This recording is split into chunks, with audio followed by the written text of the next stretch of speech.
pas du tout annoncé. Donc, je vous salue tous, j'embrasse tout le monde. Bonsoir depuis Paris, France. J'ai pas annoncé la vidéo, mais je vais la faire sur... j'avais prévu faire quand même la vidéo sur deux sujets qui me tenaient beaucoup à cœur. Et une autre actualité s'est rajoutée. Si vous avez suivi sur les réseaux sociaux, une autre actualité s'est rajoutée depuis quelques heures, plusieurs heures d'ailleurs. Il y a une vidéo qui circule sur les réseaux sociaux et qui fait état d'un certain nombre de djihadistes qui seraient dans le département de Tengrela. Donc cette vidéo fait un peu le tour des réseaux sociaux, du web. Donc je voulais rapidement parler de cela avec vous et puis aborder deux sujets qui me tiennent à cœur, surtout le sujet de la paix. Nina Dosso, merci, je t'embrasse. Afisata Kamara, merci, je t'embrasse. Nicolas Benoît, Alexandre Aoussou, je vous embrasse tous. Donc il y a deux sujets dont je voulais vous parler rapidement. Excusez-moi si la voix elle est un peu cassée. Je suis très fatiguée même d'ailleurs. Donc quand je suis fatiguée, j'ai la voix qui, avec les yeux qui, voilà. Donc je voulais vous présenter d'abord la vidéo, puis on va continuer notre conversation.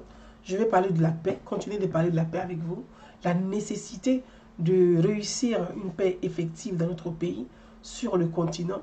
C'est énorme, le continent, c'est 53 pays, mais surtout la nécessité d'aller à la paix, la nécessité de construire ensemble la paix. Et je vais vous parler de ça à cœur ouvert. Avant de commencer, je vais vous présenter la vidéo dont il est question d'abord, et comme ça, on continue notre conversation. Je vous montre rapidement la vidéo dont il est question et on continue, comme je l'ai dit. Désolé, hein, je n'ai pas la bonne tête en ce moment. Mais bon, ça devrait aller, comme on dit. Comme on dit en ivoirien, ça devrait aller. Ça devrait aller. Bon, je ne suis pas encore... On part, je vous montre la vidéo. La vidéo on dit ce sont des djihadismes d'après ce qui se raconte sur les réseaux sociaux. Voilà. On visionne la vidéo ensemble et on continue. Voilà.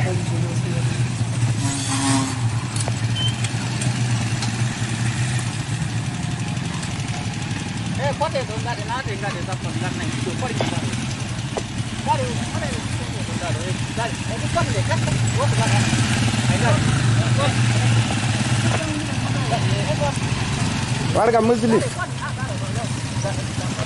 wana sadidul bodengil wali ni on ada gas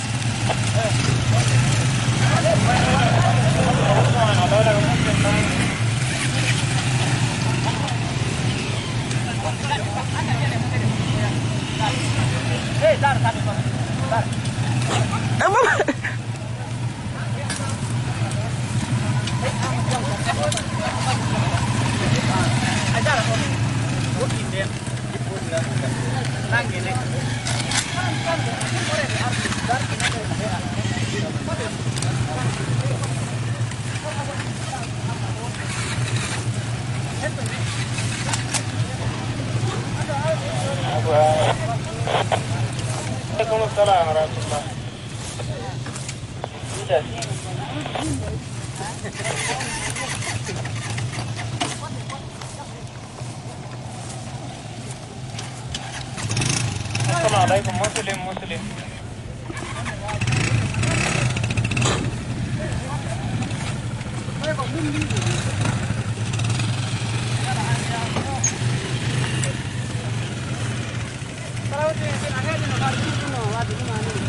ah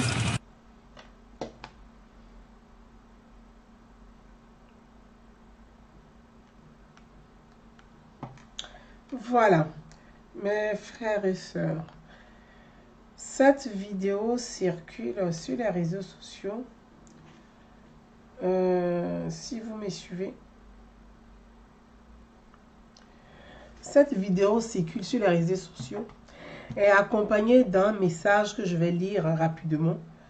Est accompagné d'un message. La vidéo circule sur les réseaux sociaux, sur les plateformes, dans les WhatsApp, un Messenger, donc un inbox. Et dans le message qui est suivi de cette vidéo, il est écrit avec le Tengrela sous une nouvelle menace terroriste. Donc c'est écrit, je lis ce qui est écrit, ce que j'ai reçu. C'est écrit Tengrela sous une nouvelle menace terroriste. Entre parenthèses, on ne dit pas source, hein, ils ont mis entre parenthèses préfet. Le département de Tengrela, dans le nord ivoirien, a reçu la menace d'une attaque terroriste proférée par un groupe armé non identifié, a annoncé le préfet. C'est ce que le message, le communiqué dit.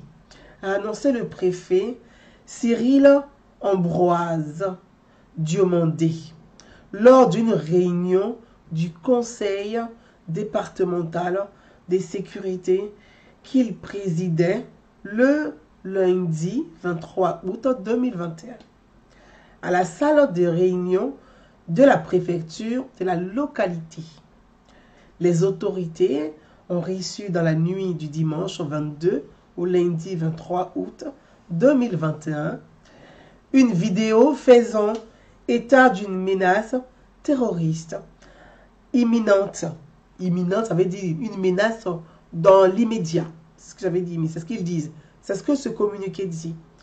A fait savoir le préfet. Donc on dit, le communiqué parle du préfet qui aurait. Donc qui aurait. La vidéo présente des individus armés à moto qui se regroupent et s'apprêtaient à lancer une opération. Le préfet a invité les forces de défense et de sécurité à rester vigilantes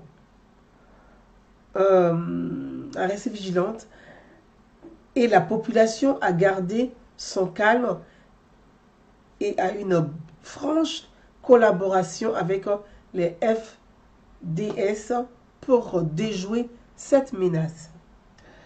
Plusieurs alertes avaient précédé des attaques subies par les forces de défense et de sécurité en mars 2021 à Kafalo et Teini.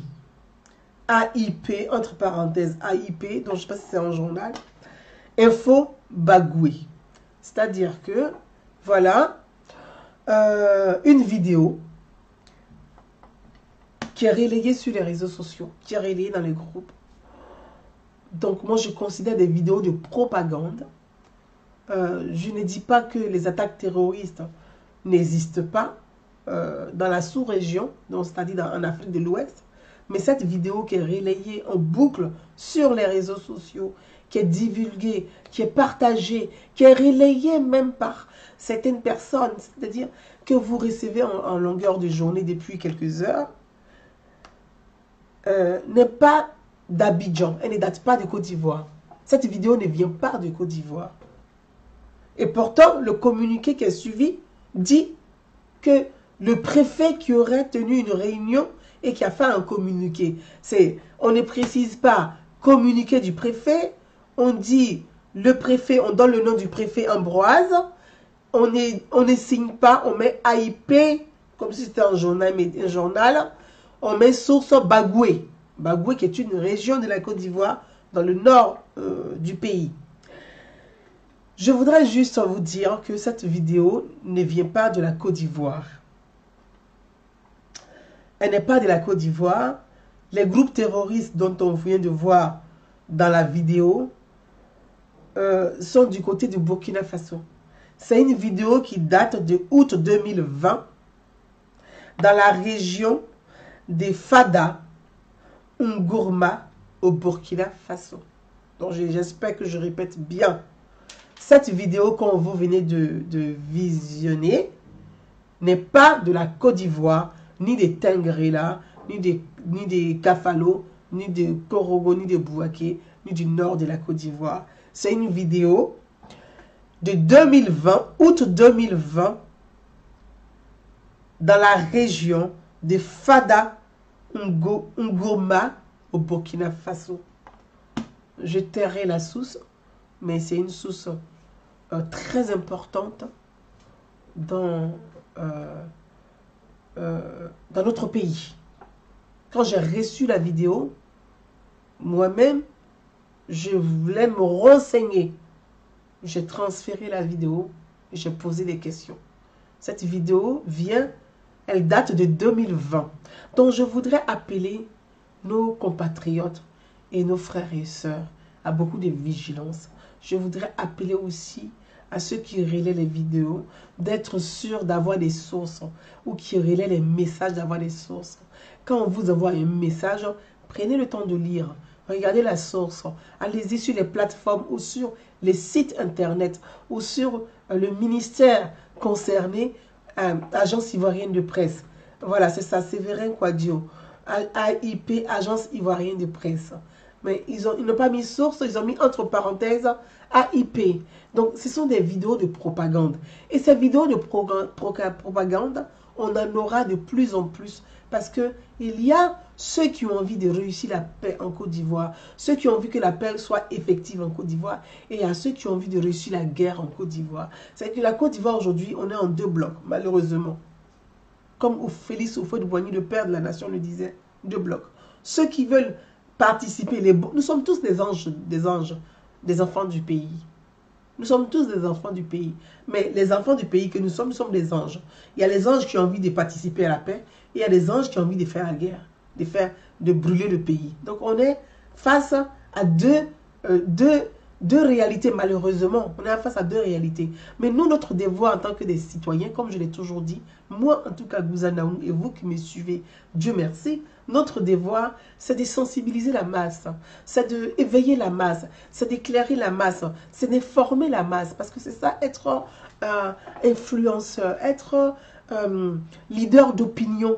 C'est ça aussi, être leader d'opinion. C'est la chose que nous avons d'être entendus, d'être écoutés. Et cette chance-là va nous permettre de pouvoir informer, alerter, se renseigner, donner la bonne information. Donc à vous, mes frères et sœurs, je voudrais juste vous transmettre ceci. Je vous transmets, je pense que c'est le bon terme à utiliser. Je vous transmets ceci. Cette vidéo date de 2020 du Burkina Faso, août 2020, dans une région du Burkina Faso. Cette vidéo n'est pas d'Abidjan. C'est vrai que les gens vont relayer, ils vont continuer, ils vont colporter. Bon, il y a ceux qui ont cette facilité, qui ont que pour intelligence de faire de la propagande. On n'y peut rien. La nature a horreur du vide. C'est comme ça. Mais c'est à nous aussi d'avoir ce courage, même quand on est fatigué. Moi qui vous parle actuellement, les gars, je suis vraiment claqué. Comme disent les Français, je suis épuisé. Mais vraiment, physiquement claqué. Je suis épuisé. Je suis vraiment épuisé. Mais je me dis, je ne peux pas rester et ne rien dire. Je me suis forcé à dire, je vais allumer, je vais rentrer en studio, je vais informer, je vais alerter. Le rôle aussi d'une influenceuse, le rôle d'une éclaireuse, le rôle des leaders d'opinion, c'est aussi ça, de donner la bonne information. C'est pas que de faire... Qui me dit, voici la situation de P418, pardon, intervient vite. Tu m'envoies par lien en commentaire. Essaie de me l'envoyer. Regarde sur ma page Idée de paix. Mon numéro de téléphone est dessus. Essaie de me l'envoyer via inbox. Parce que là, je suis ou WhatsApp sur la page. Là, je suis directement en direct. Je ne peux pas aller tout de suite. Donc, laisse-moi le temps de finir. Je voudrais aussi dire à nos frères et sœurs ivoiriens que chacun doit aujourd'hui regarder dans son miroir. Chacun doit regarder. Le miroir, c'est notre conscience. Chacun doit prendre conscience de la nécessité de réussir la paix. De la nécessité d'avoir une vraie démarche de paix. De la nécessité de poser des actes de paix. Parce que la paix, ce n'est pas qu'un vain mot. La paix ne doit pas rester qu'un slogan. La paix, la paix, la paix, je veux la paix, on va à la paix, tu vas à la paix, nous allons à la paix, ils auront la paix, nous irons à la paix. La paix ne doit pas rester un adjectif qu'on va qualifier à tous les temps. Non. La paix, c'est une démarche de tous les jours. La paix, c'est dans le comportement. La paix, c'est des actions, des actes concrets, des paroles et des actes. C'est les deux ensemble qui font la paix. Je veux inviter chaque citoyen ivoirien à réfléchir sur son action, son engagement social.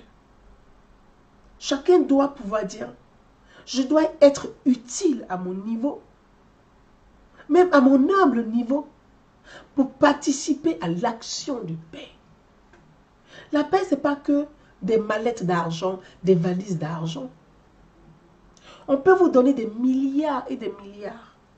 Mais si mentalement, spirituellement, dans le comportement, vous n'avez pas la vision de paix, vous n'avez pas une démarche de paix, vous n'avez pas la crainte même de Dieu, quels que soient les milliards qu'on va mettre à votre disposition, vous n'allez jamais réussir la paix. Parce que la paix, ce n'est pas que des slogans. La paix, ce n'est pas que rempli des salles, qu'on vous ovationne, quand vous avez des beaux discours. Ce n'est pas ça la paix. La paix, c'est au quotidien. La paix, c'est dans les villages. La paix, c'est dans les campements. La paix, c'est dans les départements. La paix, c'est dans les communes. La paix, c'est dans les régions. La paix ne se décrète pas. La paix est une démarche quotidienne, de tous les jours. C'est un engagement qu'on prend avec Dieu, parce qu'on veut être juste. C'est ça aussi la paix. Je voudrais qu'on écoute un peu, comme moi je l'appelle le saint, parce que pour moi Félix Houphouët-Boigny est comme un saint, un visionnaire qui avait tout compris, qui avait tout dit. Tout ce que nous vivons aujourd'hui, que le monde vit aujourd'hui, Félix Houphouët-Boigny, père de la nation, avait tout dit. Mais on n'était pas suffisamment mature pour prendre conscience de ce qu'il disait de son vivant. C'est toujours après la mort qu'on voit la grandeur des hommes. Oui, Houphouët même le disait, le vrai bonheur, on l'apprécie lorsqu'on l'a perdu.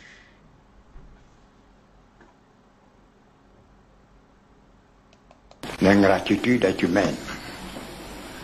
Faisons en sorte, en Côte d'Ivoire, même s'il y en a, cela ne dégénère jamais en hostilité.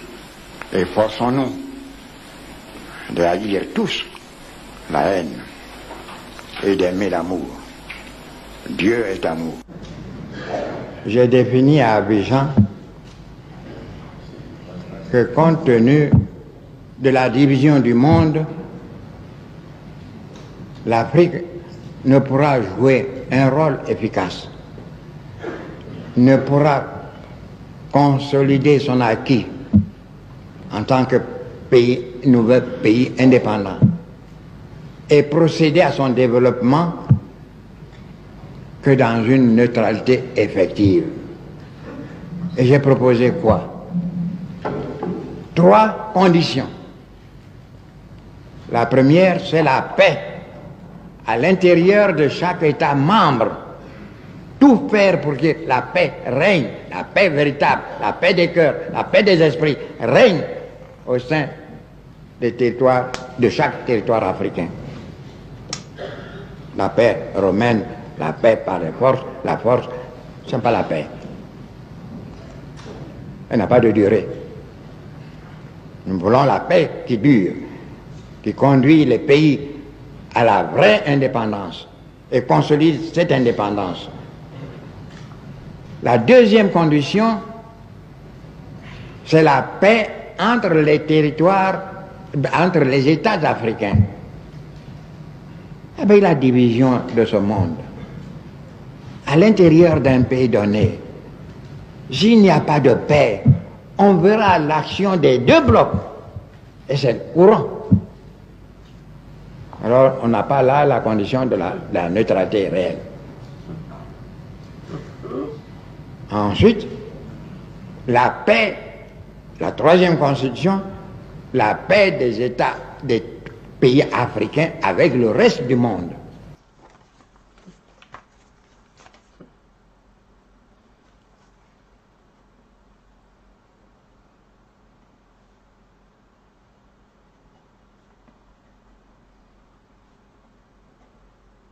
Mhm.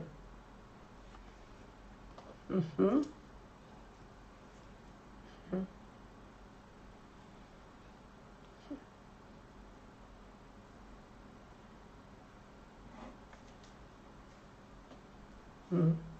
Je t'embrasse, ma princesse Modestine, c'est bien.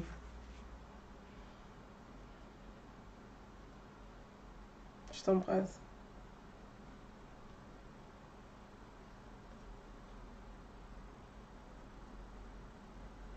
Voilà.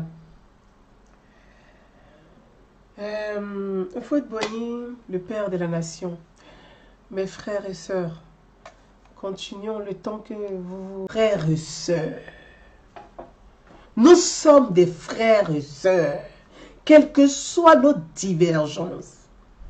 La Côte d'Ivoire, les Ivoiriens, nous sommes même père, même mère. C'est ceux qui ne connaissent pas les Ivoiriens là-haut, qui pensent que les Ivoiriens ne t'aiment pas. La politique est venue diviser les enfants de ce pays. Mais nous, en tant que les citoyens, Jade, Elisa, Cadrel, je t'embrasse. Nous sommes obligés de nous aimer, de vivre ensemble, de faire la paix, d'aller à la paix.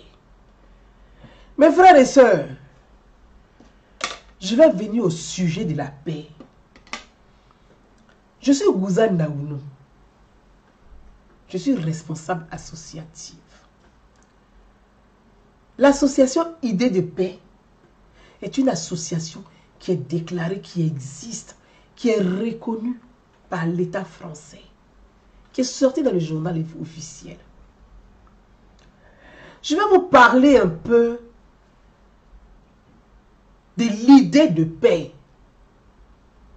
sans rentrer dans les détails pour ne pas perdre assez de temps. L'idée de paix est née dans les années 2006-2007. Au départ, je voulais faire une ONG. Je vous parle de 2006-2007. Nous sommes en 2001. Pour vous dire que l'esprit de paix, parce que quand le père de la nation l'a dit, Félix Houphouët-Boigny l'a dit, il dit la paix pour réussir la paix. Il dit il y a trois choses. Le monde est bouleversé et nous irons vers des changements où il y aura deux blocs. Il y aura deux blocs. Donc, la Côte d'Ivoire doit réussir la paix intérieure, c'est-à-dire à l'intérieur de la Côte d'Ivoire. Parce que c'est comme une famille. Toi, dans ta famille, tu ne parles pas avec tout le monde. Est-ce que tu penses que toi, tu peux réussir la paix avec la famille des autres? Jamais. D'abord, construis la paix. Construis la paix. Réussis la paix au sein de ta famille avant de réussir la paix à l'extérieur de ta famille. Donc la paix là, c'est une démarche. C'est spirituel. C'est pas religieux, c'est spirituel. La paix, elle n'est pas religieuse, elle est spirituelle. Réussis toi-même. Toi-même, il faut que tu sois en paix avec toi-même. D'abord, avant d'être en paix avec les autres. Donc, c'est un combat spirituel. Tu te bats avec toi-même tes propres démons d'abord. Quand tu vas réussir à vaincre tes propres démons, tu peux aller affronter les démons des autres. Mais toi-même, là, tu n'arrives pas avec le mal qui est en toi. La colère qui est en toi. La haine qui est en toi. Tu es rempli de haine. Et puis, tu veux combattre la haine des autres. Mais tu vas souffrir et tu ne réussiras pas. Donc, la paix est une démarche. Parce que souvent, on dit ça vaguement. La paix, ce n'est pas un vain mot, c'est un comportement. La paix, ce n'est pas un vain mot, c'est un comportement. La paix, mais non, ce n'est pas une récitation. C'est spirituel. Toi-même, tu dois comprendre la notion d'abord de paix avant de commencer à poser les actes de paix. C'est pour ça que Houphouët-Boigny dit la paix de l'esprit.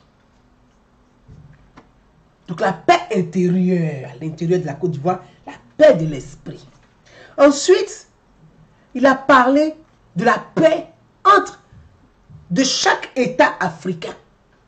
Parce que dans chaque État africain, s'il y a la paix, les États africains peuvent vivre ensemble. Mais s'il n'y a pas la paix au Burkina Faso, s'il n'y a pas la paix au Mali, s'il n'y a pas la paix au Nigeria, s'il n'y a pas la paix en Guinée, qu'il y a la paix en Côte d'Ivoire, tôt ou tard, la Côte d'Ivoire sera en guerre. Parce que c'est ça. Il faut que les gens comprennent la notion de la paix. Et ce que Houphouët disait, ce que je dis pour moi, Houphouët est un saint. Il faut prendre le temps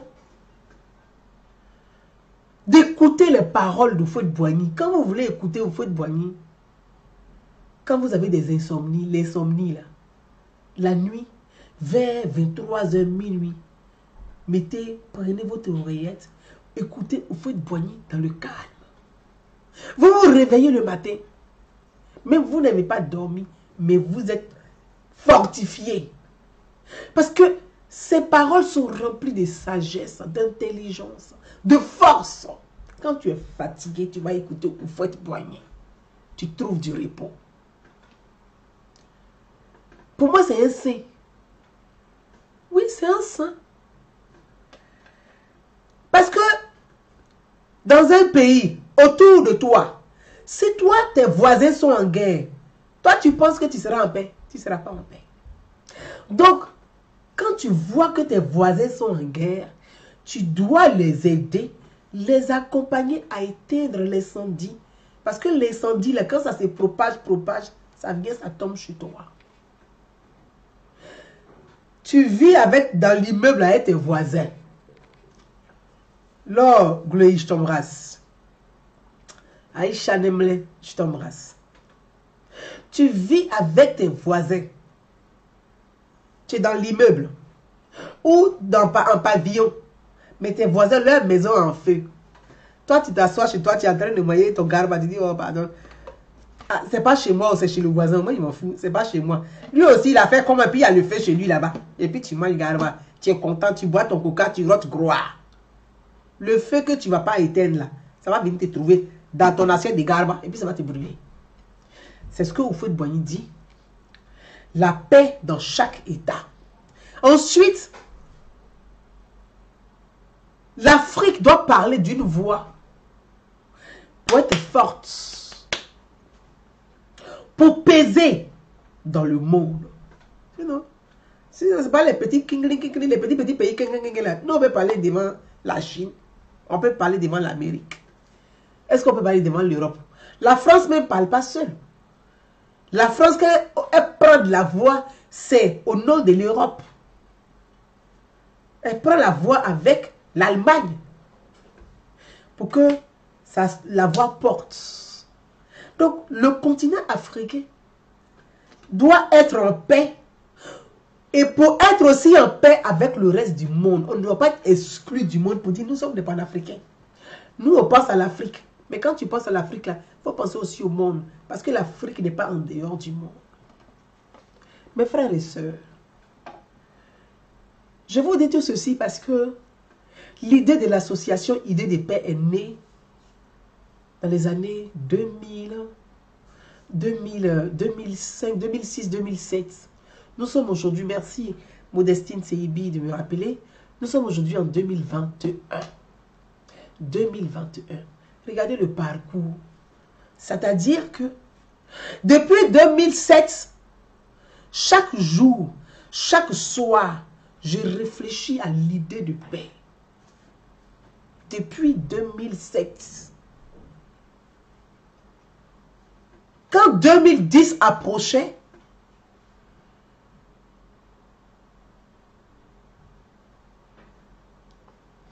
en 2009, à peu près, précisément 2009, j'ai commencé à alerter le pouvoir en place à Abidjan, qui était le pouvoir de M. Laurent Gbagbo. Moi. Et je leur disais la nécessité de réussir la paix. Et j'alertais déjà le pouvoir de M. Laurent Gbagbo pour dire, on a une partie de la population de la Côte d'Ivoire qui est au nord, qui est retirée de la capitale, c'est-à-dire où il y a une... C'est carrément le pays est divisé. On a les frères et sœurs qui sont au nord de la Côte d'Ivoire. Et puis le reste est au sud. On ne peut pas continuer à gérer un pays comme ça. À l'époque, quand tu prends de la voix, on n'était pas sur les réseaux sociaux.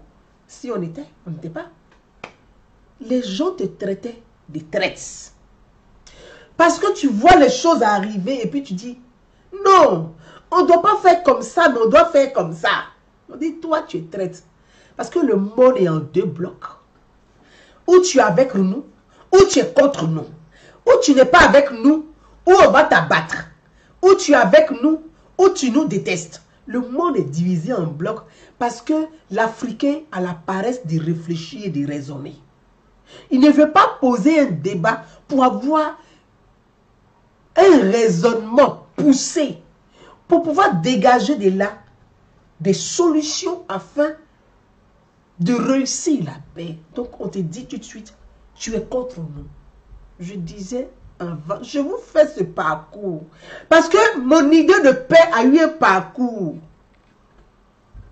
Je ne me suis pas levée du jour au lendemain pour dire, ah, j'ai tellement de followers, j'ai plus de 100 personnes, j'ai du monde sur YouTube, j'ai du monde, 100 000 personnes, j'ai du monde sur Facebook, je suis suivie, je suis une blogueuse, je suis influenceuse, ah, je connais tel ministre, ah, je connais tel président, ah, je connais tel, donc je peux faire une association. Non, je l'ai mûri. C'est une démarche de 2006, 2007, 2009, 2010, 2012, 2014, 2015, 2016, 2017, 2018, 2019, 2020. Et nous sommes en 2021. J'ai mené la démarche. C'est pas facile. Parce que la paix n'est pas facile. La guerre est facile, mais la paix est très difficile à réussir. Et j'ai compris. Je vais laisser ce volet. En 2010, c'était les cinquantenaires des indépendances des pays africains. Peut-être certains ont oublié. Et je voyais dans la diaspora des pays, la diaspora des pays africains, se mobiliser, on faisait des rencontres, des débats, des discussions, on participait à des colloques, à des réflexions avec des intellectuels français. Malheureusement, je vais dire les choses comme elles sont. Les cinquantenaires des pays africains,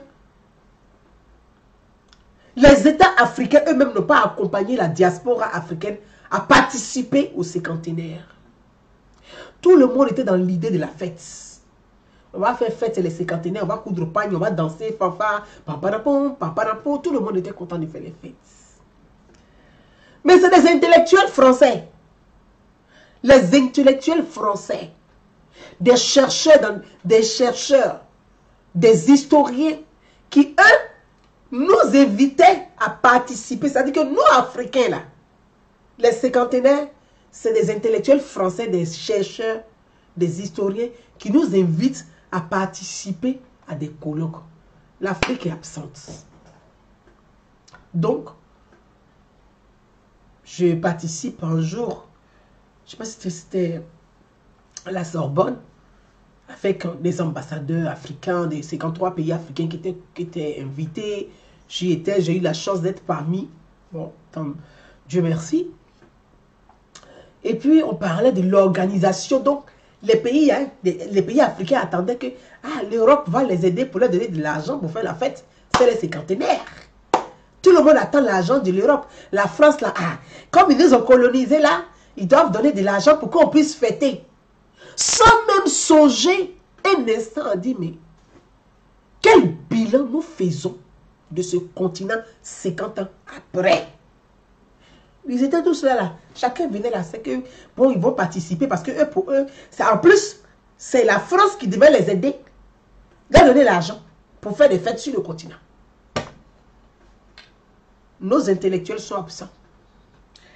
On est paumé. On est parmi les gens, on est assis. Moi, la pauvre petite femme là, je me suis levée, j'ai levé ma main. On dit question, je me suis levée. On me connaît pour ça, je me suis levée. J'ai pris le micro. Il y avait des anciens ministres français, il y avait des sénateurs, des députés, des personnalités, des autorités françaises étaient là. Je me suis levée. Je dis, je suis surprise qu'on puisse se mobiliser pour faire des fêtes sur le continent. Les cinquantenaires des États africains.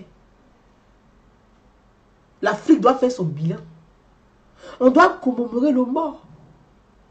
De la fête des indépendances en 2010, au fait quoi? On a eu des guerres sur le continent, des coups d'État, des guerres civiles, des femmes violées, du sang coulé sur le continent. Et puis là, on dit on va fêter.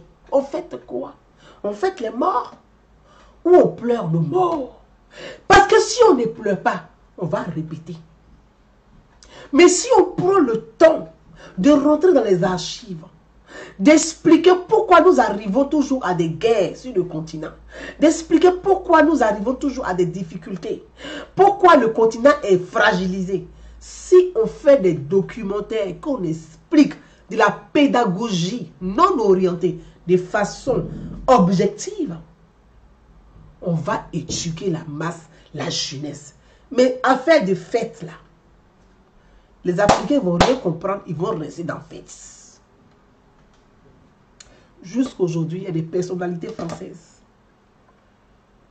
avec lesquelles je m'entretiens de temps en temps sur des questions. Je vais m'arrêter là. Parce que j'étais une femme. Parmi tous ces hommes-là, tous les Africains que vous connaissez en France, chacun vient dire qu'il a écrit un livre. Tout le monde, ça va écrire un livre politique. Tout ce qui s'appelle pour dire qu'ils sont des écrivains. Ils étaient tous remplis de la salle. Mais pour poser cette question-là, j'avais mal. Je dis, mais c'est pas possible. On ne fait pas de pédagogie. La France, le 14 juillet en France. Oui, c'est vrai. Il y a les défilés sur les Champs-Élysées. Mais le 14 juillet en France, sur les Champs-Élysées, c'est une commémoration. C'est une façon de pleurer.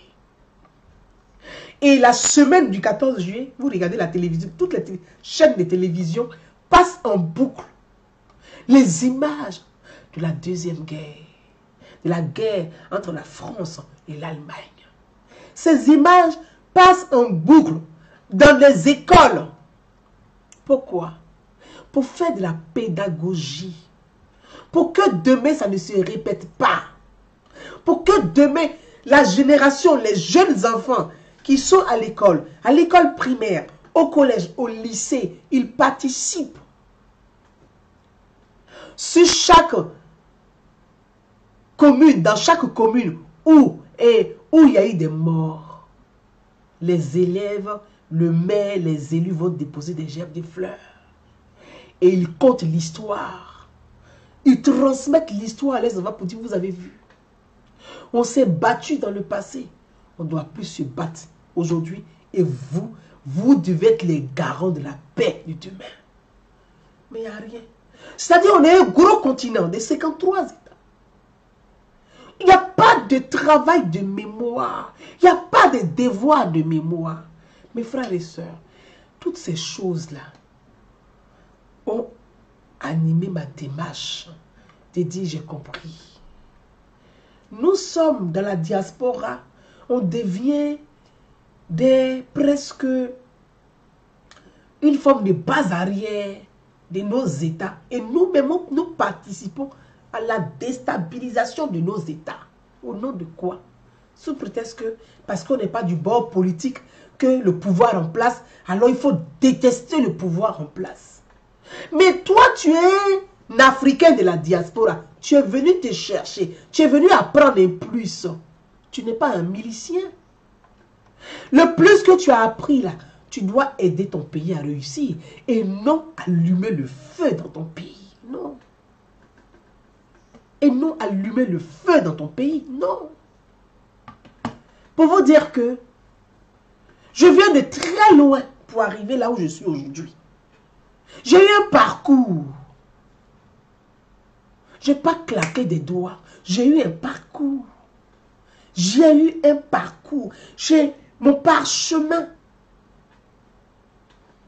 Il y a eu des étapes dans ma vie pour arriver là où je suis aujourd'hui. Je vais inviter chacun à avoir son parcours pour arriver à cet esprit de paix. C'est important. C'est ainsi que l'association Idées de paix a eu lieu, est née. En 2012, dans notre pays, en 2010, après les tensions politiques, militaires dans notre pays,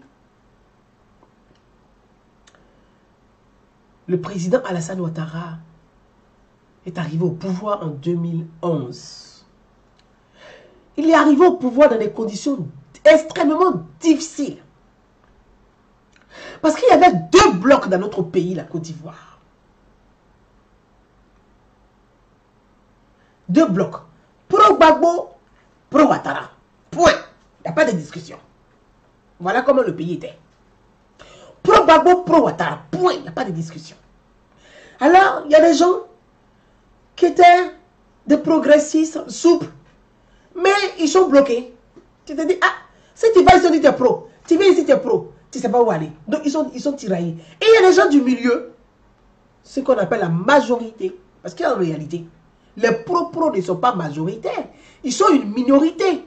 La majorité, c'est ceux qui sont au milieu, qui ne sont ni pro ni pro. Les pro-pro ne font pas la majorité. Ceux qui déterminent une élection, c'est ceux du milieu.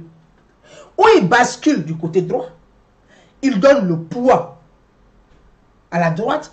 Où ils basculent du côté gauche, ils donnent le poids à la gauche. Alors, je regarde, et je me dis, mais on est en train de s'engouffrer. Nous sommes en train de s'engouffrer. Ce beau pays, ce magnifique pays, ce beau pays que le père de la nation, le fondateur, Félix Houphouët-Boigny nous a légué. On est assis, on participe à rien. On est dans un débat de pro-pro. On ne fait pas avancer l'idée. On ne fait pas avancer les projets. On ne participe à rien. Non seulement on s'auto-détruit nous-mêmes, parce qu'on ne se nourrit que de haine. On bouffe la haine au quotidien. On mange la haine au quotidien. On boit la haine au quotidien. Donc nous-mêmes, on se nourrit de haine. Mais c'est de la destruction collective. Il faut mettre fin à tout ça. Il faut aller à la paix. Il faut participer à la paix. Il faut bâtir, rebâtir ce beau pays. Il faut parler aux uns et aux autres. C'est vrai que tout le monde ne nous suivra pas.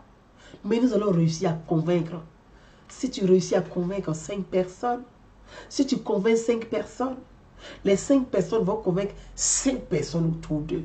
Les 5 autres personnes vont convaincre 5 personnes autour d'eux.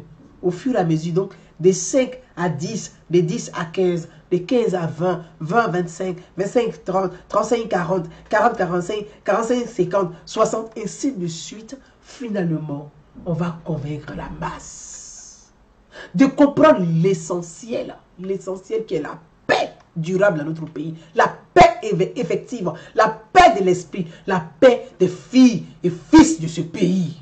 Du nord au sud, du sud à l'ouest, de l'ouest à l'est. Nous avons pour devoir de participer à la paix dans notre pays.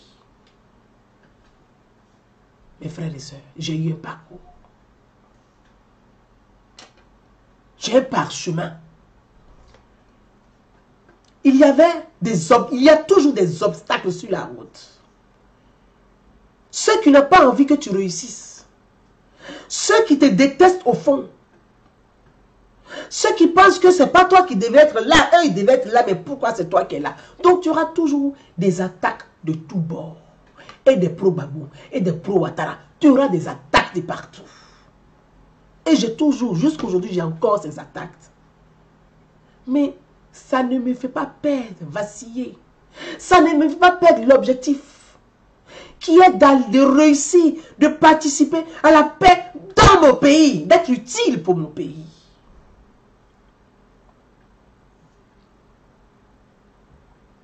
D'être utile pour mon pays. En 2012, j'ai fait la démarche. Je vois dans la diaspora ivoirienne en France.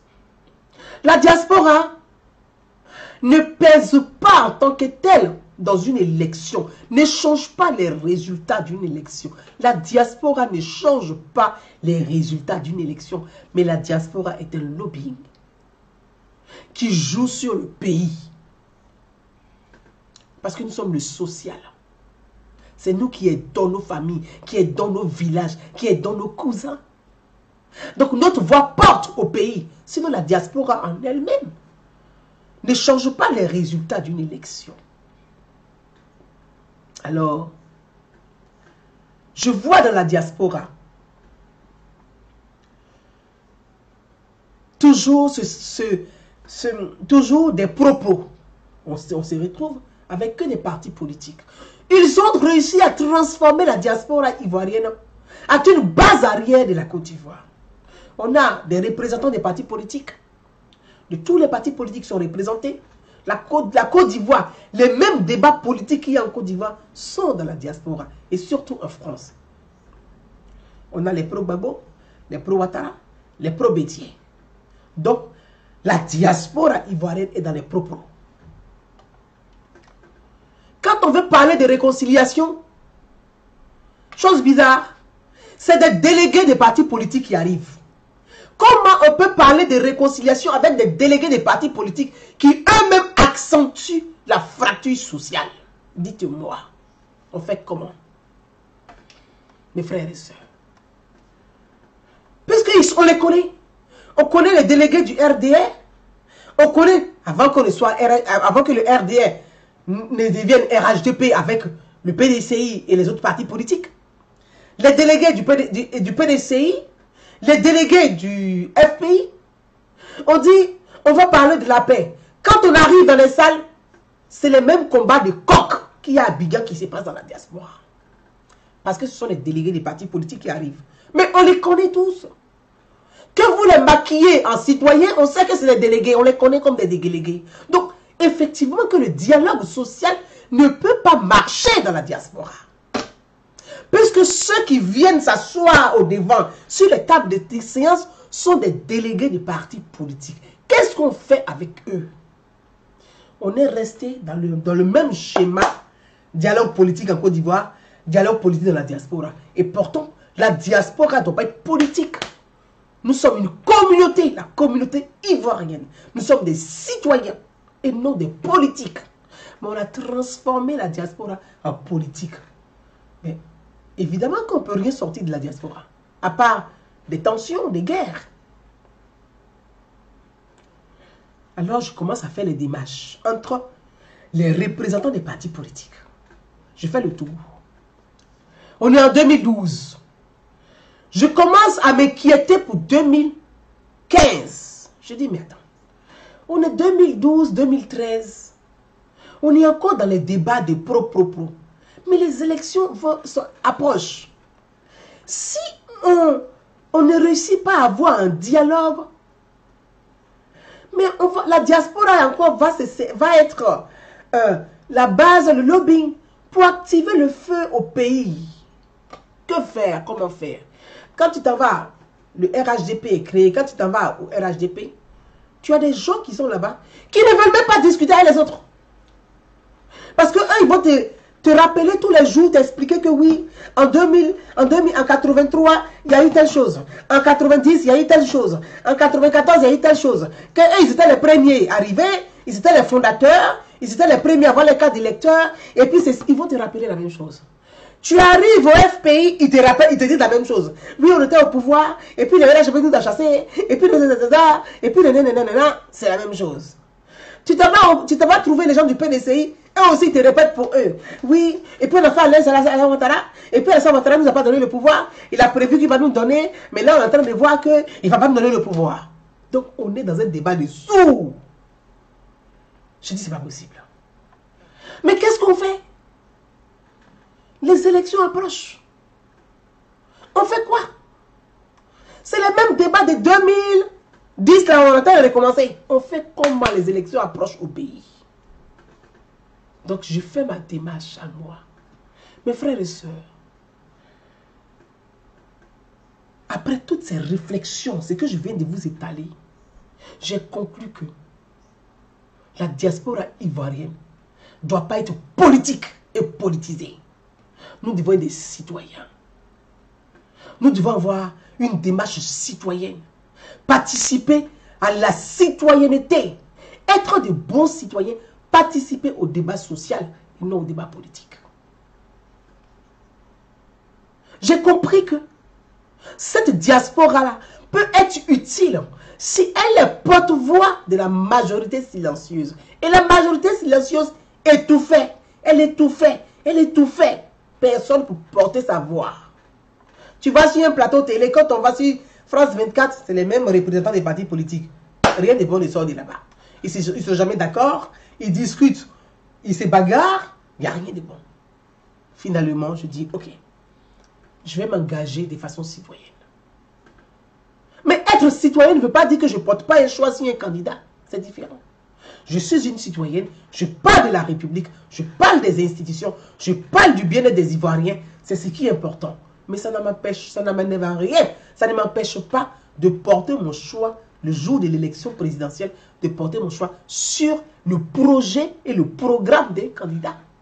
Parce qu'on choisit un programme, on choisit un projet de société, un programme de gouvernement et non un norme. Donc, mes frères, j'ai fait ma démarche. J'ai fait ma part. J'ai eu un parcours. Là où je suis arrivé là, je ne me suis pas levé pour être là. J'ai essuyé des injures, des tirs groupés de tous bords politiques. Et je les connais. J'ai essuyé des tirs groupés de tous bords politiques. Mais ça ne m'a pas déstabilisé. Parce que je sais, quand j'écoute les paroles de Félix Houphouët-Boigny, je me réveille le matin, je dis fonce, tu es dans le droit chemin. Tu dois être utile pour ton pays. Et quand j'écoute ça, je prends les coups. Ça ne me dit pas mal. On me donne des coups de poing, mais je n'ai pas mal. Parce que la paix effective dans notre pays est notre réussite à tous. C'est l'avenir de nos enfants. Nous devons réussir la paix. Nous devons aller à la paix. Mais pour réussir la paix, il faut aller convaincre. Il faut aller parler aux femmes et aux hommes. Il faut porter la bonne parole, comme on dit. Il faut porter la bonne parole, emprunter la bonne voix. Mes frères et sœurs, 2015 est passé. Pascal Affi N'Guessan a participé aux élections. Le candidat du RHDP, le président Alassane Ouattara, M. Kwadjo Konan Bertin, candidat à l'élection présidentielle, le président Alassane Ouattara a gagné les élections en 2015. Dieu merci, nous avons eu des élections apaisées, en toute transparence. La vie continue son cours. Mais ça ne m'a pas empêché. Je suis sur les réseaux sociaux, je parle avec vous, je m'entretiens avec vous, je continue, je mène des actions. Idée de paix mène des actions de terrain. Je fais du corps à corps, je vais parler, je veux convaincre. Il y a des pro-Gbagbo qui me donnaient des coups autrefois, qui m'ont rejoint, qui dit, on rentre dans la République avec toi. Et qui sont rentrés dans la République. Oui, nous avons mené un combat. Vous qui m'écoutez, on peut se féliciter mutuellement et se dire, bravo, nous avons réussi quelque chose. Là où il y avait deux blocs, où personne ne pouvait écouter personne, La société civile que nous sommes, la majorité silencieuse, le travail acharné, sans se décourager, sensibiliser au quotidien, nous avons réussi là où les politiciens ont échoué. Et ça, il faut le dire. Nous avons réussi là où les politiciens ont échoué. Les politiciens ont divisé, ont fragilisé la société. C'est parce que nous sommes là. Nous sommes engagés résolument. Nous sommes engagés à réussir, à prôner, à sensibiliser, à parler, à convaincre, à expliquer aux Ivoiriens que la paix dans notre pays, c'est l'avenir de nos enfants. J'en ai des larmes aux yeux quand je parle de ça. Nous avons porté de la voix. Les petites voix que nous sommes, nous avons porté ensemble de la voix. Pour expliquer à nos familles restées au pays, dans nos villages, aller convaincre les jeunes qui ne voulaient plus écouter, qui étaient plus prêts et qui étaient prêts à brûler le pays. Allez leur dire, jeunesse, ce pays, l'avenir de ce pays, c'est vous. Vous ne devez pas vous suicider, ne brûlez plus votre pays. Nous avons réussi là où les politiciens ont échoué. Les politiciens de tous bords. Les politiciens de tous bords ont instrumentalisé la société. Ceux qui peuvent instrumentaliser la religion et instrumentaliser la religion. Ceux qui peuvent instrumentaliser l'ethnie et instrumentaliser l'ethnie. La fracture sociale s'est installée dans notre pays. Ce beau pays, magnifique pays. Mes frères et sœurs, nous venons de loin. Nous venons de loin pour réussir la paix que nous avons aujourd'hui. Nous avons un devoir. Nous avons un devoir de préserver la paix, d'éteindre l'incendie complètement. Ne soufflons plus sur les braises. Ne soufflons plus sur les braises de l'ethnie, les braises de la religion, les braises de la région, les braises. Ne soufflons plus sur ces braises. Sinon, on risque de mettre le feu à notre pays à nouveau. Ne soufflons plus sur ces braises. Mes frères et sœurs,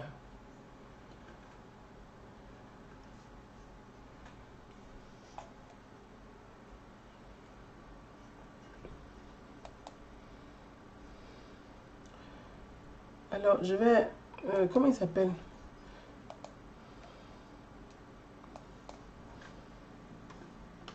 Ne soufflons plus sur ces braises.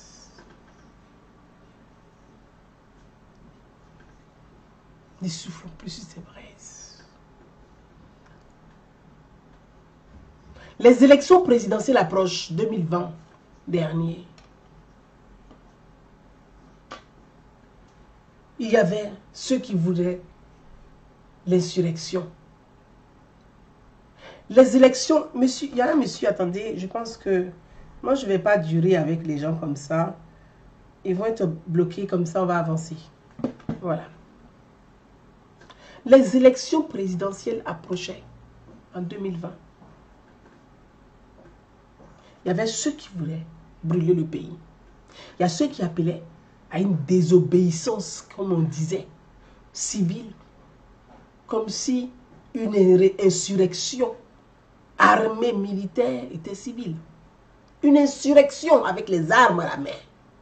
Il y avait ceux qui appelaient à l'insurrection au pays. Et il y avait nous. Nous qui avons porté de la voix, monté au créneau pour dire non. Jeunesse de Côte d'Ivoire, femmes de Côte d'Ivoire, ne soufflez pas sur le feu. Ne soufflez pas sur les braises. Ensemble, nous devons éteindre ces braises-là pour que notre pays retrouve la paix effective. Oui, nous on était au four et au moulin. On était au charbon. Certains appelaient à notre assassinat. Certains appelaient à nous agresser physiquement. Oui, on était au four et au moulin. Oui, oui. Nous, la majorité silencieuse, à mobiliser les femmes pour leur dire: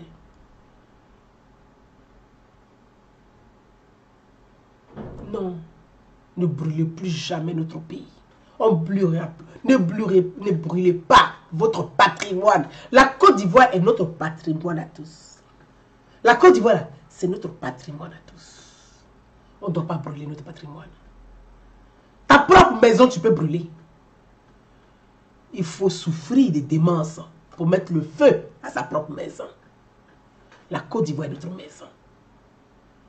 Qu'on soit RHDP, qu'on soit PDCI, qu'on soit FPI, la Côte d'Ivoire est notre maison à nous tous. On ne doit pas brûler la maison. Nous avons porté de la voix. Nous sommes descendus dans le fond du pays, là où les politiciens étaient absents pour parler à la masse. Nous sommes allés là-bas. Nous avons parlé. Nous avons rencontré des jeunes. Mais il fallait convaincre qui? Il fallait convaincre ceux qui n'étaient pas convaincus et non ceux qui sont convaincus. Parce que la politique, c'est aussi ça. La politique, c'est de convaincre ton adversaire et non convaincre tes amis. Tes amis sont convaincus. Qui parle aux militants de l'adversaire? C'est ça faire de la politique.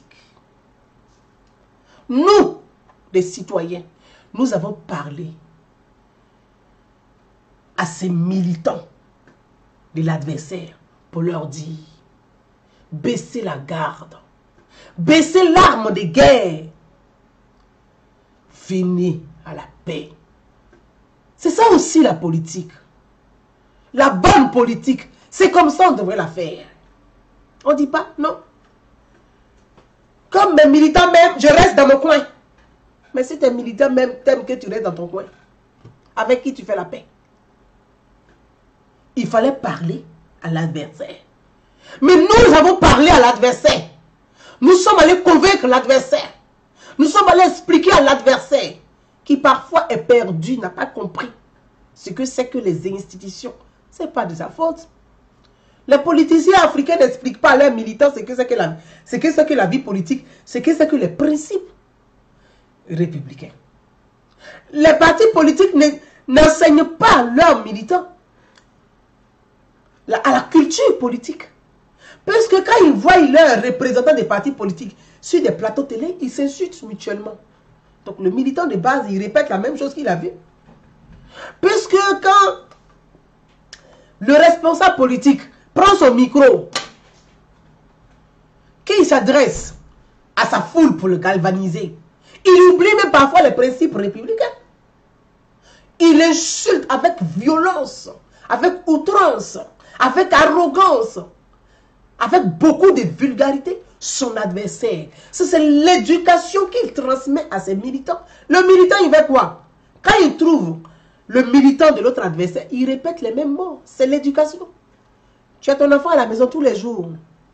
Tu l'insultes grossièrement. Tu l'insultes grossièrement. Mais quand il va dehors, il insulte le voisin grossièrement. C'est ce que tu lui as appris. C'est ça la culture politique. Mes frères et sœurs, je partage cette vidéo qui m'a beaucoup touché quand j'ai rencontré les femmes. Et je vais m'arrêter sur cette vidéo dans la région du Guémon et dans la ville de Diokwe. Diokwe qui signifie beaucoup dans les crises que notre pays a vécues.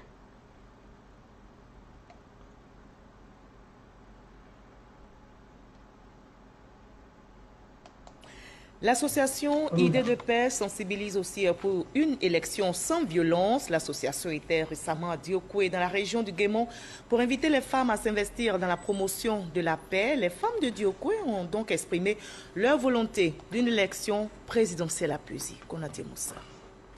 Les femmes de Diokwe souhaitent un environnement électoral apaisé. Elles ont répondu massivement à l'appel de l'association Idées de paix qui milite pour le vivre ensemble. L'association Idées de paix veut passer par les femmes pour véhiculer son message de cohésion sociale en cette période d'élection. La femme est le cœur de la nation, le cœur de la République, le cœur de la société. Mais en même temps, elle est la première victime quand il y a les crises. Et la femme pleure toujours ses enfants qui malheureusement sont instrumentalisés par des hommes politiques Comme on voit aujourd'hui, des enfants qui sont instrumentalisés, aller brûler les voitures, aller couper les troncs d'arbres pour jeter sur les routes, pour faire renverser des cars. Mais tout ceci, si on touche le cœur des mamans, si on est avec leur mère, si on sensibilise la mère, si la mère s'engage, l'enfant va comprendre parce que la mère, c'est elle qui donne le sang et c'est la mère qui guide son enfant. Le 31 octobre prochain, chacune d'entre elles doit aller voter pour une élection apaisée. L'association Idées de paix entend poursuivre ses actions pour sensibiliser l'ensemble des populations à une élection.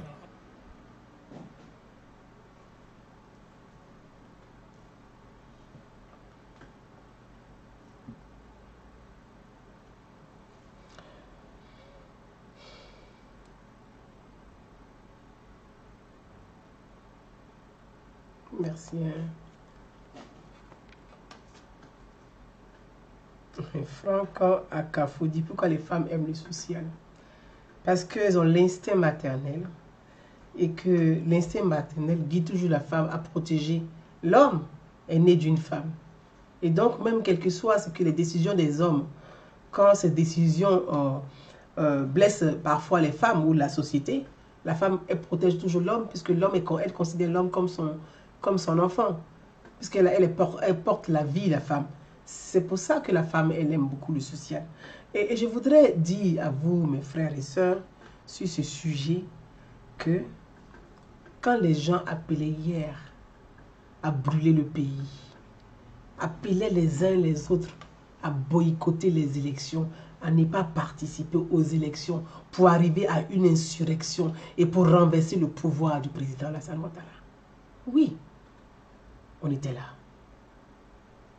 On était là. On était au four et au moulin. On était là. On est descendu dans l'arène pour aller parler aux populations. C'est ça aussi être influenceur.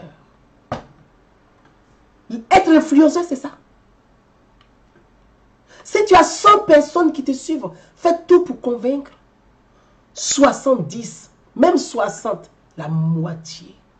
Influencer, c'est impacter. Amener les gens à comprendre. Influencer aussi, c'est ça. Influencer, c'est impacter positivement. Quand on parle de la réussite d'une société, on dit, voilà ceux qui ont joué le rôle pour que ça marche.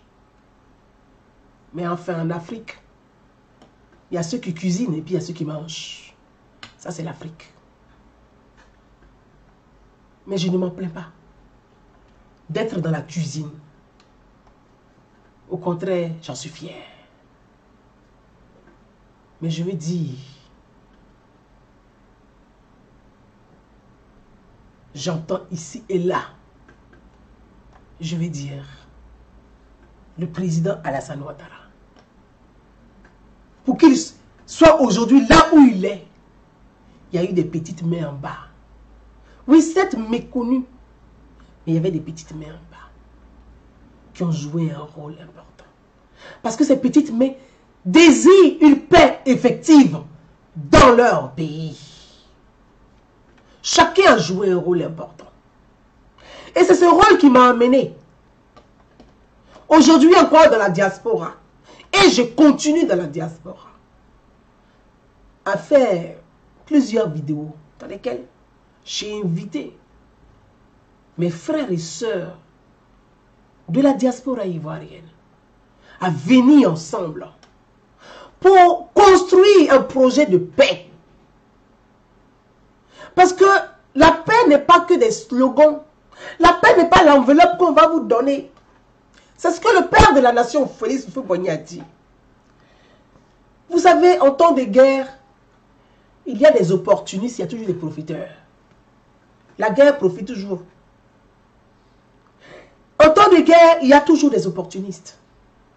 En temps de paix, il y a aussi toujours des opportunistes. Il y a ceux qui veulent participer à la paix parce que pour eux, il y a une enveloppe à en tirer.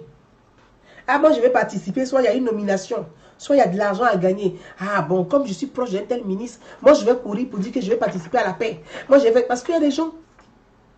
Et depuis 2010, c'est pour ça que j'ai fait l'historique de ce parcours. Ces mêmes personnes sont là encore de la diaspora. Ceux qui ont fait échouer le processus de réconciliation dans la diaspora sont encore là aujourd'hui. Parce que Bouzane Arnaud vient sur les réseaux sociaux et parle de la paix. Allons-y à la paix. J'appelle un tel. Participons à la paix. La paix là, ce n'est pas les slogans. Parce qu'au fond de moi, je sais que nous pouvons réussir ensemble.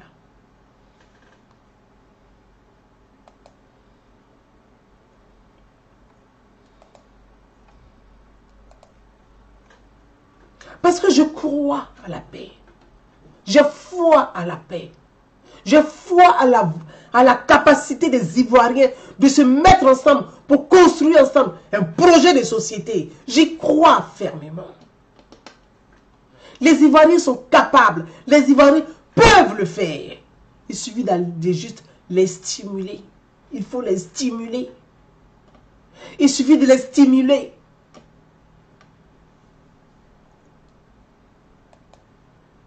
Et c'est ce que je fais.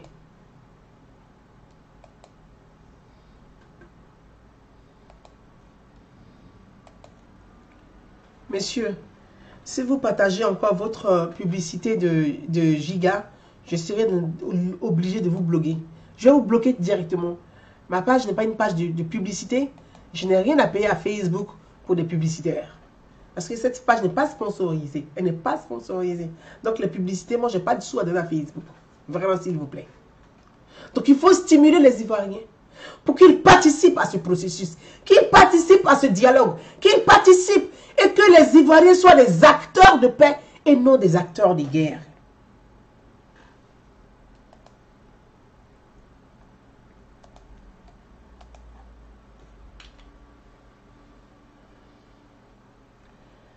Je suis obligé de vous bloquer, monsieur, votre opérateur. Terminé. Comme ça, c'est fait. Je vous ai expliqué une fois, je ne vais pas vous expliquer 1001 fois. Je suis désolé. Je n'ai pas fait le live pour venir vous expliquer quelque chose de simple à comprendre. Les Ivoiriens doivent être des acteurs de paix et non des acteurs de guerre. C'est pour ça que j'ai pris mon bâton de pèlerin dans la diaspora. Vous savez, quand une personne émet une idée,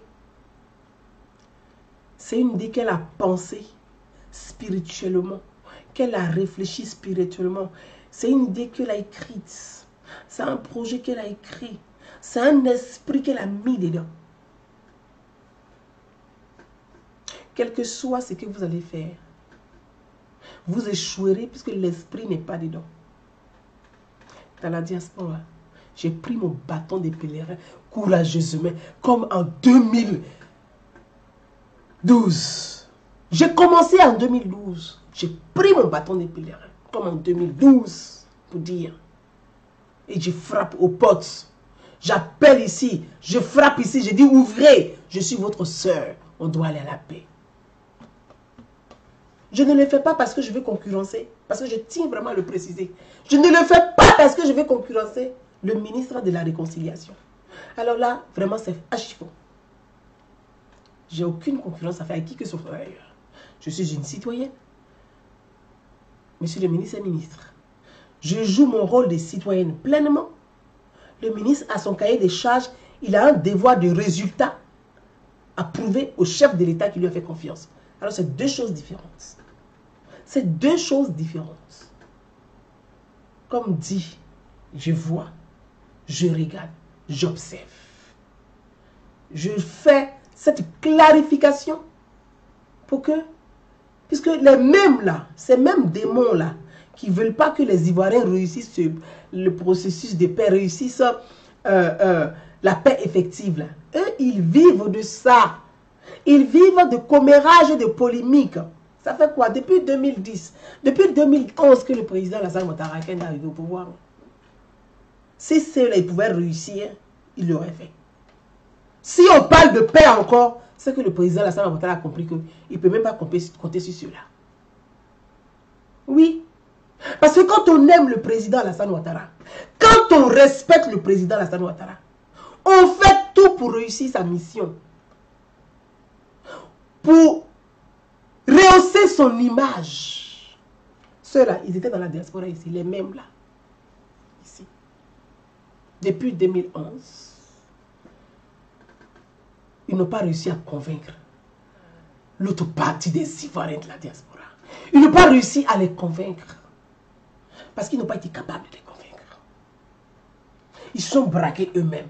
Ils n'ont pas fait la paix avec eux-mêmes. Donc ils ne peuvent pas faire la paix avec les autres.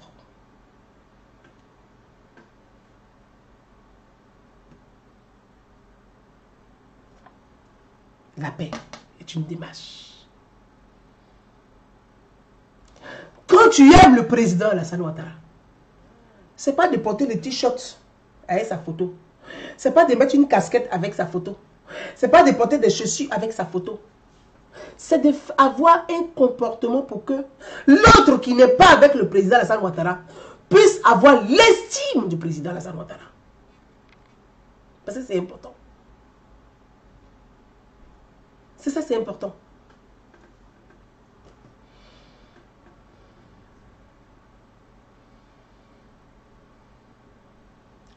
C'est important. C'est important. Si tu apprécies le chef de l'État, le président Alassane Ouattara, il faut avoir un comportement pour que son image passe dans l'opinion, la majorité de l'opinion. C'est pour ça qu'on dit, quand tu fais du lobbying pour lui, au fait, c'est du lobbying. Tu dois faire de sorte que, à travers toi, ton comportement, à travers toi, Mekou-Deso, merci mon frère, Abiba Sangare, je t'embrasse ma princesse. Tu dois faire de sorte que, à travers toi, là, tu dois convaincre les autres pour dire, voyez le président Alassane Ouattara, il est bien, parce que voilà sa vision. Au fait, vous n'avez pas compris. Voilà, il faut aller convaincre les gens. C'est ça, aimer le président Alassane Ouattara. Ah voilà, Ibra. Ça, c'est pas les gars des Soro là. Il dit que sale mécréante. Je te remercie. Je suis sûr qu'à 18 h, tu t'as prié, non? Que Allah te pardonne. Parce que tu vas aller prier, non? Tu vas aller te rincer les doigts, les pieds, les fesses pour aller prier, non? Que Allah te pardonne. Moi, je suis sale mécréante. Je suis enfant de Dieu. Donc, si je suis sale mécréante, c'est que Dieu que tu dois prier, là, tu le traites de sale. Parce que toi et puis moi, là, c'est Dieu qui nous a créés. Maintenant, tu dis que moi, je suis sale mécréante. C'est que Dieu, que toi, tu dois prier, tu es sûr que tu pries Dieu. Et il met Gouza, la chienne pétasse. Je te hais, sale femme, escroc, tribaliste, satanique, mécréante. Aïwa, aïwa. Moi, je prie pour que Allah te pardonne. Qu'il pardonne tous tes péchés. Tu vois, bois un peu d'eau, ça va te passer. C'est ce que je vais faire.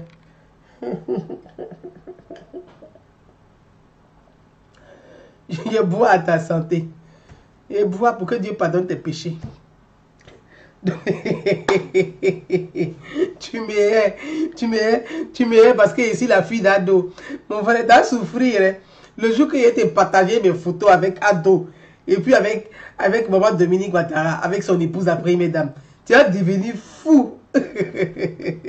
Mes frères, je pense que on a tout dit. Je vais dire à tous les Ivoiriens. Moi, j'ai ri. Moi, quand on m'insulte, j'ai ri. Je ne vais pas te mettre en prison, je vais rire. Mais quand on vous insulte, la riez. Je suis une chienne, je suis une pétasse. Qu'il me hait. Mais moi, je ris, là, tu souffres. Tu vois, la haine va te détruire. Ta propre haine est en train de te bouffer. Bon, tu détestes quelqu'un. Une sale mécréante. Il ne veut pas te bloquer, tu vas rester là un mois. Parce que c'est que tous les jours que je suis connecté, tu vas venir déverser ta haine. Et donc, je vais accepter que tu déverses ta haine, puisque mentalement tu souffres. Tu as besoin de ça. Je suis comme une thérapie pour toi. Moi, je m'appelle Gouza Ouattara Coulibaly. Donc, mon frère, ne t'inquiète pas, tout va bien. Pour l'instant, je ne mange pas encore, je suis dans la cuisine. Je cuisine, les autres mangent. Donc, je suis en train de dire, ils n'ont qu'à manger sans faire trop de bruit. Voilà. Merci. Vamaradi Daoudi, avoir la constante notion nation dans un esprit de développement et totale cohésion en un mot. Voilà la vision du Prado. Infiniment merci, Champigouze. Merci, merci Vamaradao. Merci, cœur. Merci beaucoup. Et je pense que nous tous, nous devons être des acteurs. Ah, bon, voilà. Voilà les Dosso, les Bakayoko sont venus. Et Gouza, Ouattara, Koulibaly, Bakayoko, Dosso, Gouza de Kavena. Ah, bon. Il y a un gros nom, hein. C'est pas petit, non. À vous tous, je vais vous embrasser et puis vous dire que la paix est un comportement, la paix est une démarche, la paix est une... ce sont des actions, ce sont des actes de paix que nous devons poser tous les jours au quotidien pour pouvoir réussir notre pays, la Côte d'Ivoire. Pour nous, là, nous autres, pour nous, est fini. Nous avons déjà des enfants. Donc, une fois qu'on a des enfants, on pense à l'avenir de nos enfants. Donc, on doit penser à quelle Côte d'Ivoire nous allons léguer à nos enfants. Au Fouad Boigny, à son temps, pensait à la Côte d'Ivoire qu'il allait nous léguer. Et chaque fois, il faisait des conférences, il parlait. Mais à l'époque, on n'était pas suffisamment... nos parents n'étaient pas suffisamment, il n'y avait pas suffisamment d'évolution sur le monde. On pensait que le monde s'arrêtait à la Côte d'Ivoire, à la porte de la Côte d'Ivoire. Pour nous, hein, pour nous, la Côte d'Ivoire, c'était juste la Côte d'Ivoire. Après nous, il n'existait plus d'autres personnes dans le monde. Mais aujourd'hui, nous sommes sortis de la Côte d'Ivoire. Nous avons compris que le monde est vaste. Et qu'autour de nous, il y a un monde merveilleux. Il y a des gens bien, il y a des gens formidables. Mais si on n'ouvre pas les yeux, si on ne tend pas la main à l'autre, si on est rempli de haine, on ne peut pas avoir cette bénédiction qui est l'autre. Parce que l'autre est une bénédiction pour nous. L'autre est une bénédiction pour nous. Vous voyez, le jeune qui continue de m'insulter, qui me dit « je vais aller mourir en enfer ». Je pense qu'il est aussi l'autre. Il faut lui tendre la main. Il ne faut pas l'insulter. Ne l'insultez pas. Il souffre. Il est en pleine souffrance. Il est en train de se battre avec ses propres démons pour pouvoir marcher. Donc, on va l'amener à la lumière et on va lui tendre la main. Dit, mon frère, il faut désarmer ton cœur. Il faut désarmer ton cœur.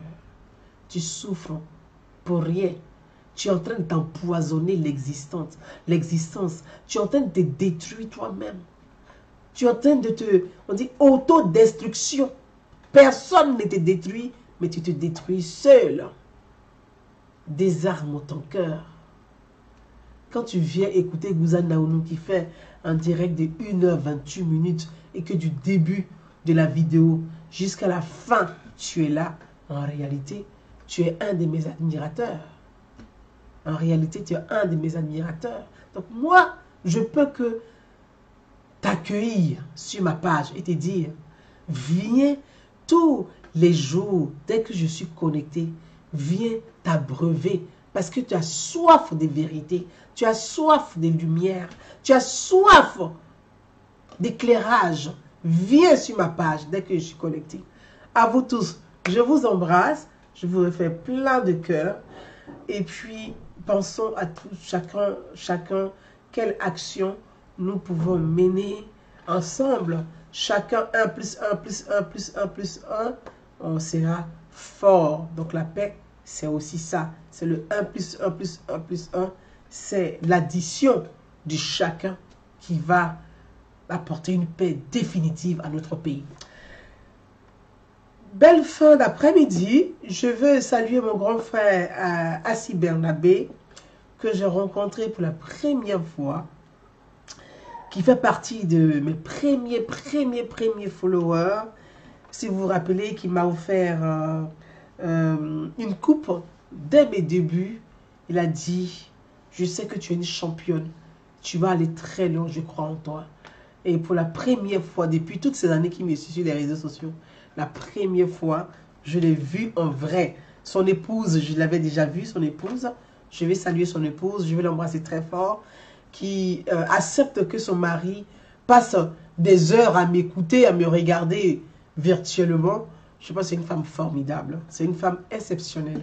Vraiment, mon grand frère Assi Benabé, je t'embrasse Un grand plaisir. Je t'ai vu pour la première fois. Merci pour le cadeau. Merci pour mon fils. Il a fait une très belle paire de chaussures à mon fils. Il a porté un très beau cadeau à mon époux. Merci beaucoup. Que Dieu bénisse toi et ta famille. À vous tous, bise. À vous tous, je vous embrasse. Bise. Et je vous dis à très bientôt. Bye bye.